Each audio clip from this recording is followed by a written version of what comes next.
हनुमान चालीसा हनुमान जी का सबसे ज्यादा सुना जाने वाला और जपा जाने वाला पाठ है। और शुभम के मन में इसी बात को लेकर यह सवाल था कि आखिर हनुमान चालीसा ही क्यों, हनुमान जी का कोई और पाठ क्यों नहीं। अब बाबा उसे इसी बात का जवाब देने जा रहे थे। देखो बेटा, तुलसीदास जी ने हनुमान चालीसा को इस तरह से लिखा है कि ये पाठ हनुमान जी की सोई शक्तियों को जागृत करता है। दरअसल हनुमान जी में बहुत अलग अलग तरह की शक्तियां, रिद्धि, सिद्धियां हैं जो उन्हें देवताओं से वरदान में मिली थी, लेकिन ऋषि मुनियों से मिले एक श्राप के कारण वो तब तक जागृत यानी एक्टिवेट नहीं होती जब तक हनुमान जी को उनकी याद न दिलाई जाए।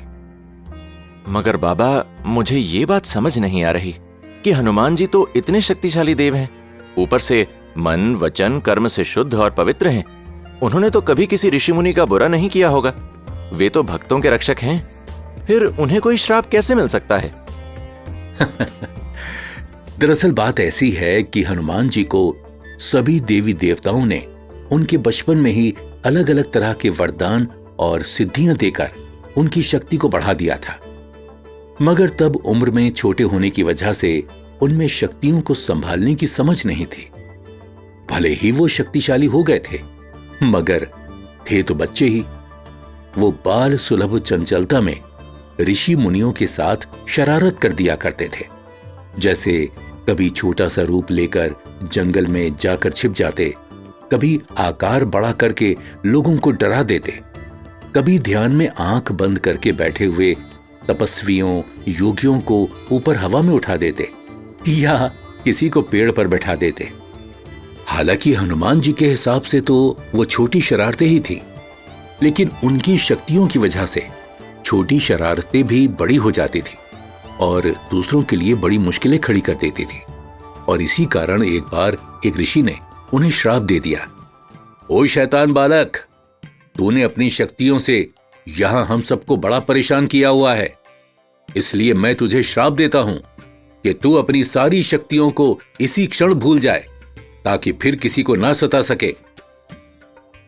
अब जैसे ही यह खबर हनुमान जी के माता पिता को पता चली तो वो उन ऋषि के पास जाकर उनसे माफी मांगने लगे।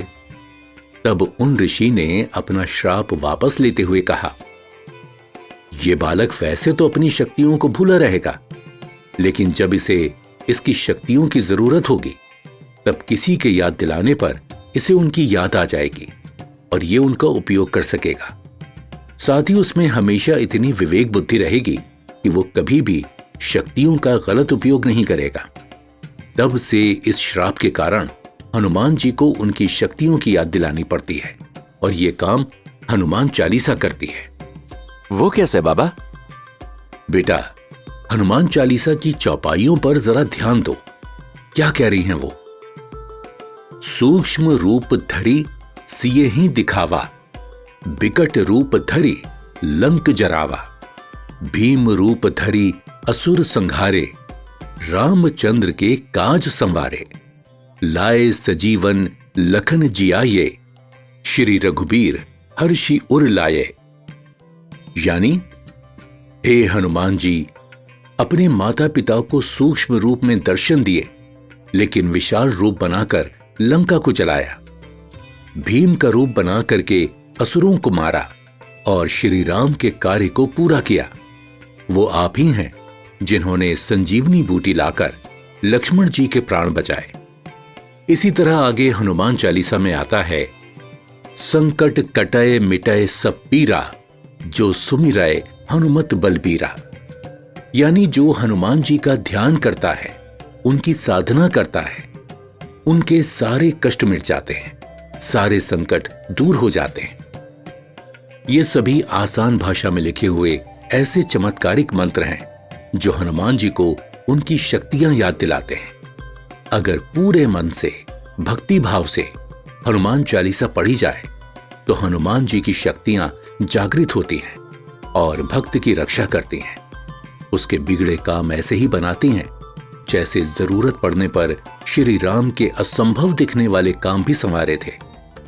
इसीलिए हनुमान चालीसा को इतना शक्तिशाली माना गया है, क्योंकि इसकी एक एक चौपाई हनुमान जी की शक्तियों को जागृत करती है उनके श्राप के असर को समाप्त करती है। बाबा, मैंने एक वीडियो देखा था जिसमें बताया गया था कि हनुमान चालीसा में बड़ी स्ट्रॉन्ग मैनिफेस्टेशन पावर है। यानी इसका पाठ करने से, इसके प्रभाव से हम जो सोचते हैं वो वाकई सच हो जाता है। क्या ये सच बात है? हाँ, ये बिल्कुल सही बात है। हनुमान चालीसा का पाठ संकल्प से सिद्धि पाने का सबसे असरदार और जल्दी फल देने वाला पाठ है, और इसकी रचना ही इसी कारण हुई है। चलो अब मैं तुम्हें इसका रहस्य बताता हूं। अगले एपिसोड में हम जानेंगे हनुमान चालीसा की मैनिफेस्टेशन पावर के बारे में, कि कैसे यह हमारे संकल्पों को सिद्धि तक ले जाती है, क्यों है इसमें इतनी जबरदस्त मैनिफेस्टेशन पावर, और कैसे हुई थी हनुमान चालीसा की रचना।